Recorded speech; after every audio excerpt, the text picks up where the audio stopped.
mwaramutse neza abakunzi ba Isaac Media, mumeze gute? Abari hano muri Amerika turabasuhuza, ni igitondo cyiza. Uyu ni umwanya wo kugira ngo tugende tuvuga amakuru ndetse n'ibintu bigiye bitandukanye muri politike, mu baturage ndetse no mu iterambere ry'ubuzima. Rero abo dusuhuza ndetse n'abakunzi bacu turabasuhuza kugira ngo mudukorere subscribe, mudukandire like, ibiganiro mu bisharinge kugira ngo abantu babashe kumva ibitekerezo no kugira ngo iyi channel ya Isaac Media ibagezaho ibiganiro byiza kandi byiza cyane. Rero uyu ni umunsi mwiza cyane, ni igitondo cyiza cyane. Abari ku manywa turabasuhuza, especially abari muri East Africa mu Rwanda. Ubu bari ku manywa, twebwe turi 10:59, hafi 11 zigiye kugera. Uyu munsi rero ni umunsi tugiye kuganira ku mugabo wavugishije abantu, abanyamakuru benshi cyane, aba YouTuber. Tugiye kuvugana ku mugabo bita Nicholas Cheka. Ese Nicholas Cheka mwaba mumuzi wiki?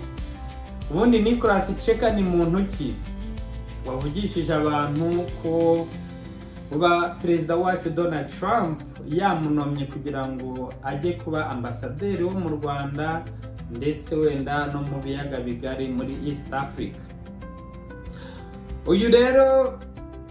Uyu mugabo bita Nicholas Cheka ni umugabo udasanzwe, ni umugabo wavukiye muri leta ya Wisconsin, niho yigiye amashuri ye, ndetse yabaye umugabo udasanzwe kuko yabaye muri CIA, yabaye ndetse no mu mirimo igiye itandukanye ya leta. Uyu mugabo rero Nicholas Cheka ni umudiplomate ufite uburambe mu bijyanye n'umutekano w'ububanyi n'amahanga, kandi yakoze no mu nzego z'ubutasi mu mutekano wa Amerika. Rero turumva ko uyu mugabo yabaye umutasi, yakoze mu nzego z'umutekano hano mu gihugu cya Amerika. Rero yamaze gutorwa, ubu ngubu yamaze gutorwa cyangwa yamaze guhitamo na Perezida, ariko Sena ya Amerika ntago yari yamwemeza kuko yatangira imirimo y'ubwambasaderi mu gihugu cy'u Rwanda. Rero uyu mugabo tugiye kumuvugaho, tuvuga impamvu aba YouTubers mu Rwanda cyangwa hirya no hino bari kumuvugaho cyane, bumva bamufata nk'umutasi, bamufata nk'umuntu ugiye gutata East Africa, bamufata nk'umumaneko. Ariko niba uyu mugabo yarakoreye igihugu cye akagikorera neza, kandi Donald Trump akaba amuhisemo ko yajya kuba ambasaderi, ntago ndabyimvisa ukuntu abantu benshi batangiye bamuvuga nabi ndetse n'abamuvuga uko atari. Rero amateka y'uyu mugabo, amateka ya Nicholas Cheka, rero yize amateka ariyo political science muri University ya Wisconsin nk'uko nababwiye aho yavukiye. Yabonye impamyabumenyi y'ikirenga ariyo masters muri secret study muri Georgetown University. Ni umugabo wize amashuri neza kandi yiga afite ubwenge bukomeye. Yakoze imyaka irenga 10 muri CIA ariyo Central Intelligence Agency. Hagati ya 2024 na 2025 akurikirana cyane ibibazo byo mu burasirazuba bwo hagati ariyo Middle East no mu karere ka Afurika y'Iburasirazuba. rero yabaye umudepite ariyo executive secretary mu nama nkuru ishinzwe umutekano w'igihugu, National Security Council, mu butegetsi bwa Donald Trump. Uyu mugabo nk'uko mumwumva ni umurepublican. Rero kandi aba republican ni abantu nk'uko tuzi ukuntu ibintu hano muri Amerika hameze, dufite aba republican n'aba democratic, ariko hari n'indi ishyaka naryo ritajya rivuga gusa ntago wenda rivugwa cyane kuko wenda ritajya rinomeninga neza kugira ngo rigeho. Ariko uyu mugabo ni umugabo wize neza, ni umugabo wakoreye igihugu cye. Kuba Donald Trump yamunoma kugira ngo ajye kuba ambasaderi y'u Rwanda, sinzi ikibazo cyaho kibirimo.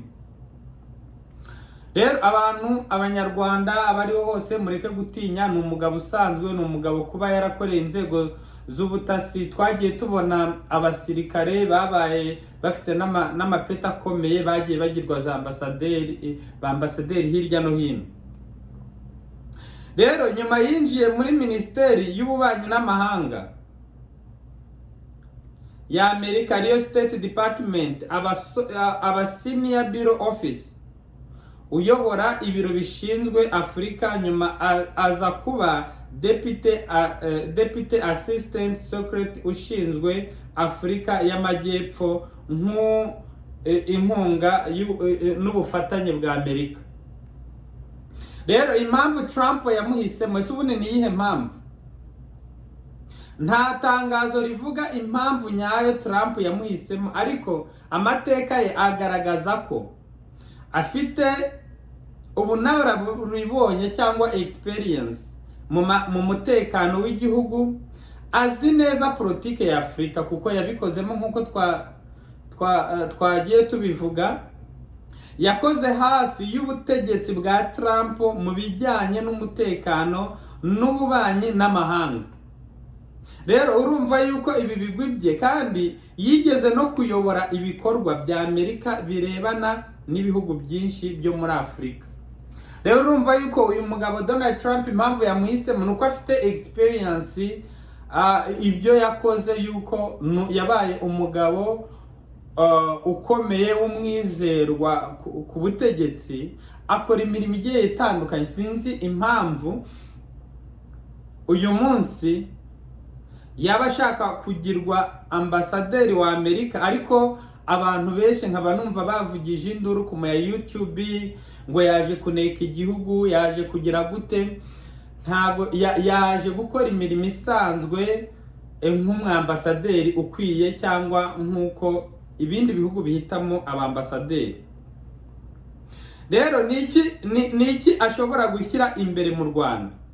Kugeza ubu ntaravuga gahunda yo ku Rwanda, kuko ataragerageza kwemezwa na Sena ya Amerika. Ariko urebye inshingano z'abambasaderi ba Amerika, n'ububanyi bwiza byo bishoboka, yakomeza kwibanda guteza imbere umubano hagati ya Amerika n'u Rwanda. Icyo nicyo rero Cheka azakomeza guteza umubano mwiza hagati y'u Rwanda na Amerika. Ikindi, azazana ubufatanye mu mutekano n'akarere ku biyaga bigari. Azaza gufasha kugira ngo azane umutekano muri Afurika ndetse no mu biyaga bigari. Ndetse azazana ishoramari n'ubucuruzi hagati y'ibihugu byombi, gukomeza ubufatanye mu burezi, ubuzima n'iterambere.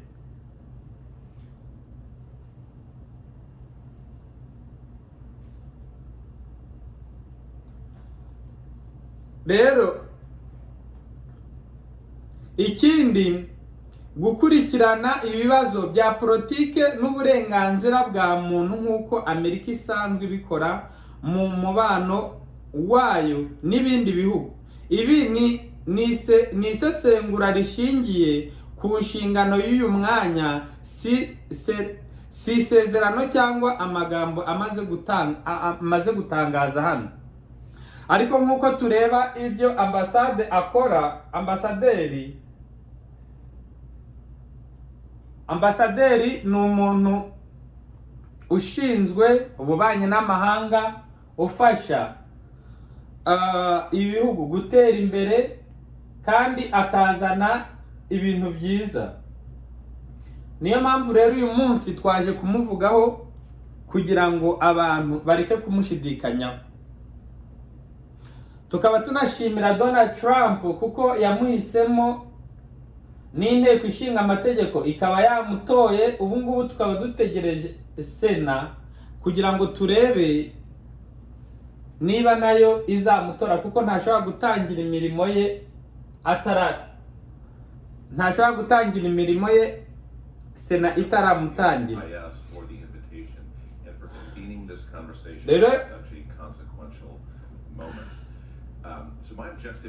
Rero uyu ni umugabo ugiye kuza kandi agateza ibihugu byacu imbere, umutekano, politike ndetse n'ibindi byose. Rero Perezida Donald Trump yamaze kohereza muri Sena izina rya Byacitse kugira ngo abe ambasaderi mushya wa leta zunze ubumwe za Amerika mu Rwanda. Uyu mudiplomate si mushya mu bikorwa by'umutekano n'ububanyi n'amahanga, kuko yakoze imyaka irenga 10 muri CIA, anayobora ibikorwa bya Minisiteri y'ububanyi n'amahanga ya Amerika birebana ko Afurika. Ese ninde Byacitse? Ese niki ashobora kuzana gishya mu mubano wa Amerika n'u Rwanda? Muri iyi nkuru turasesengura amateka ye n'icyo na gahunda ashobora gusobanura ku mubano w'ibihugu byombi. Rero tukaba tugiye kuganira uburyo Byacitse ni muntu ki. Ubwe hano arimo arivuga. Across much of Africa, we continue to see limited industrialization, narrow export base, persistent infrastructure, continued dependence on external financing for public services. This is not because we didn't spend enough, it is because the model is fundamentally wrong. For too long, we treated the symptoms rather than the root causes. We measured success by dollars spent and programs launched, rather than by economies transformed. We funded programs without requiring performance, accepting commitments instead of delivering on results, insisting in delivering on results. And when governments failed to deliver, we often responded with more assistance, not less. That is not development. That is a system that creates moral hazard, shielding poor governance from consequences, and in some cases, enabling rent-seeking, predation, and corruption rather than reducing it. We've seen the failures of the status quo and previous way of thinking. In South Sudan, for instance, corruption has accelerated and the humanitarian need has increased exponentially, despite more than $9.5 billion in U.S. assistance since 2011. At the same time, this approach has not advanced our national interests or strengthened our partnerships. Too often, relationships become one-sided, defined by the United States providing and partners receiving without reciprocity. In 2023, sub-Saharan African states voted with the United States only 29% of the time in UN resolutions, despite receiving, again, billions and billions of dollars in foreign assistance. The delivery model has also been inefficient. Too much funding has been absorbed by layers of intermediaries and influencing organizations, otherwise known as the NGO industrial complex, leaving only a fraction reaching the people it was intended to help. So the outcome should not surprise us. We built a system that reinforced dependency, crowded out private sector growth, and too often failed both the American taxpayer and our African partners. If this model was working, we would see different results by now. We do not, and that is why we are changing it. Because yagiye avuga byinshi, ntabwo twabivuga ngo tubirangize, ariko mu ncamake yavuze ko hari amafaranga fund government yatanze yagiye afashwa muri za Sudani, mu bihugu bya Afurika byagiye biterwa inkunga. Agenda avuga yuko ni amataxi y'abanyamerika twishyura kugira ngo tubashe gufasha ayo mataxi akabasha gufasha ibyo bihugu nubwo biba bigoye. Ariko ubundi Nicolas, ubundi ni iki izina risobanura ku mubano wa Amerika n'u Rwanda? Ubundi kohereza Nicolas Cheka nk'umukandida ambasaderi bibaye mu gihe Amerika n'u Rwanda bikomeje kugirana ibiganiro ku bibazo by'umutekano mu karere ka Afurika y'ibiyaga bigari, cyane cyane ibirebana n'uburasirazuba bwa Repubulika Iharanira Demokarasi ya Kongo. Amerika ikomeze gusaba amahoro n'ibiganiro hagati y'impande zose, ndetse inashyigikira ibikorwa byo gushakira umuti urambye amakimbirane yo muri ako karere. Rero urabona ko Nicolas Cheka aze mu bubanyi n'amahanga kugira ngo ibiganiro amahoro Kongo n'u Rwanda kugira ngo bibashe kugera ku mahoro agomba guteza imbere ibihugu byombi. Ibintu ushobora guhura nabyo rero naramuka yemejwe na Sena, ashobora gusanga hari ingingo zikomeye zisaba ashobora gusanga muri biriya bihugu hari ingingo zikomeye. Azagira ibiganiro hagati y'ibihugu byombi zirimo ubufatanye n'umutekano, ishoramari ry'abikorera mu bucuruzi, ikoranabuhanga n'udushya, ubufatanye mu burezi n'ubuzima, ibiganiro ku bibazo by'uburenganzira bwa muntu n'imiyoborere nk'uko Amerika isanzwe ibikora mu mubano wayo w'ibihugu byinshi. Abantu benshi rero bamwitayeho kubera ko yabaye umusesenguzi muri CIA imyaka myinshi, afite uburambe ku bibazo bya Afurika, yakoreye hafi inzego zifata ibyemezo bikomeye ku mutekano wa Amerika. Rero turashimira Cheka wemeye kugira ngo afate aka kazi, akemera akava mu kazi yari afite akagenda kuba ambasaderi mu gihugu cy'u Rwanda. Rero ndagira ngo mpumurize abanyarwanda, aba YouTuber batangiye kuvuga aje gutata muri Afurika, aje gukuraho abarwanya u Rwanda, numvise bavuga aje gukuraho u Rwanda, aje kugira gute. Ibyo byose ni ibinyoma. Uyu muyobozi Cheka ni umwambasaderi, azakora inshingano y'abambasaderi kandi nta kindi aje gukora mu biyaga bigari, n'ubundi ni inshingano zisanzwe abambasaderi nk'uko bisanzwe bikwiriye. Ibyo bishobora rero kumufasha gusobanukirwa neza ibibazo byo mu karere no guhagararira inyungu za Amerika mu Rwanda. Ambasaderi Cheka aje guhagararira inyungu za ambasaderi mu Rwanda. Ntago kuba yarakoreye CIA akaba yarakoreye inzego zishinzwe umutekano ntago bivuze yuko aje gukomeza akazi yakoraga, ahubwo ahindura inshingano zo kuba umwambasaderi. Nongere mbasubiriremo iki kintu mu cyumve. Rero kugeza ubu Nicolas Cheka aratategereje kwemezwa na Sena ya Amerika. Naramuka yemejwe azahagararira Amerika mu Rwanda, mu gihe umubano w'ibihugu byombi ufite akamaro mu mutekano, ubucuruzi n'iterambere by'akarere.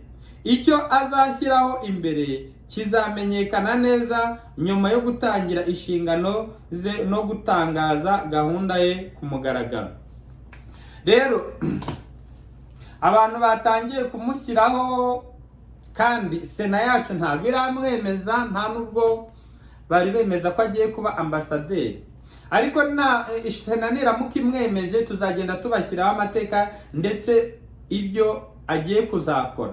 Ibyo twari turi kuvuga hano nibyo abambasaderi basanzwe bakora mu bindi bihugu, ariko kuva ataramezwa na sena ntabwo twajya kumuvugira, ahubwo namara kwemezwa nibwo azashyira imigabo n'imigambi ibyo azakora.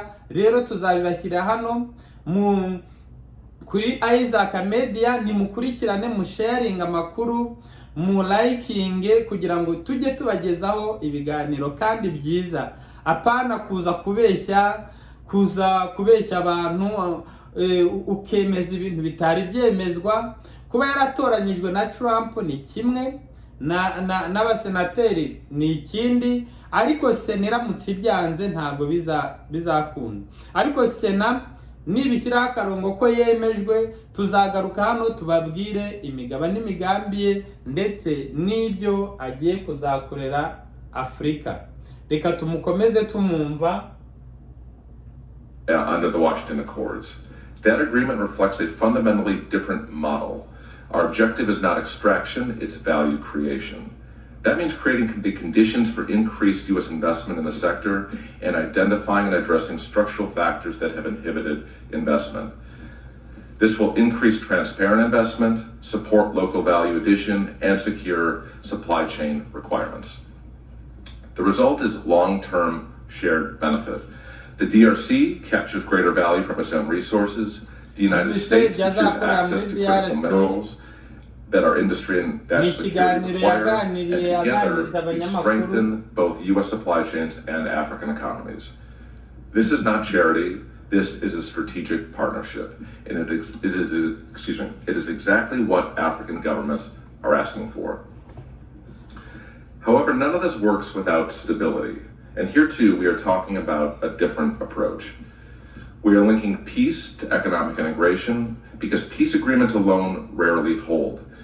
But peace built around shared economic interest does. You see this in our work in the Great Lakes region, where we are pairing diplomacy with economic frameworks such as the Regional Economic Integration Framework between the DRC and Rwanda to create real sustained incentives for stability. This is how peace becomes durable. Umvise ari kuvuga yuko bagiye kuzana ekonomi hagati y'u Rwanda, hagati ya DRC n'u Rwanda.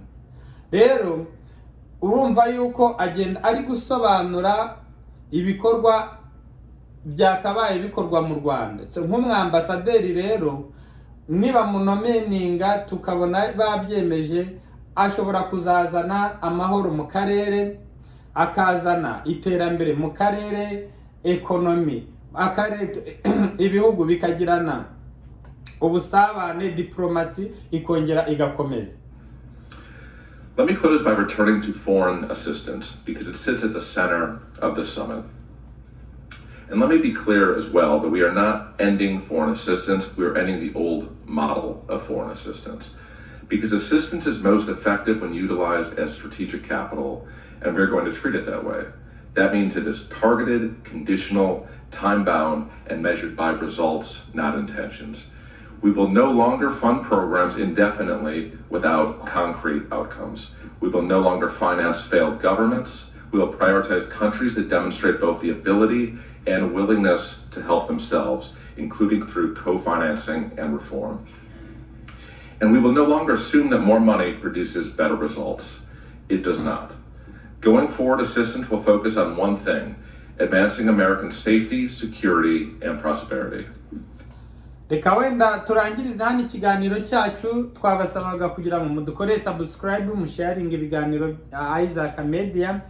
Isaac Media ni inshuti yanyu, n'umuvandimwe wanyu, ni mbega ndi byose. Imana ikomeze kubarinda kandi ikomeze kubagira neza. Nimwumve ibiganiro, tujye mushyigikira, mukanda like, musharing ibiganiro kugira ngo nanjye channel yanjye ibashe gukura itera imbere. Murakoze abumva ururimi rw'ikinyarwanda ndetse n'abatarwumva.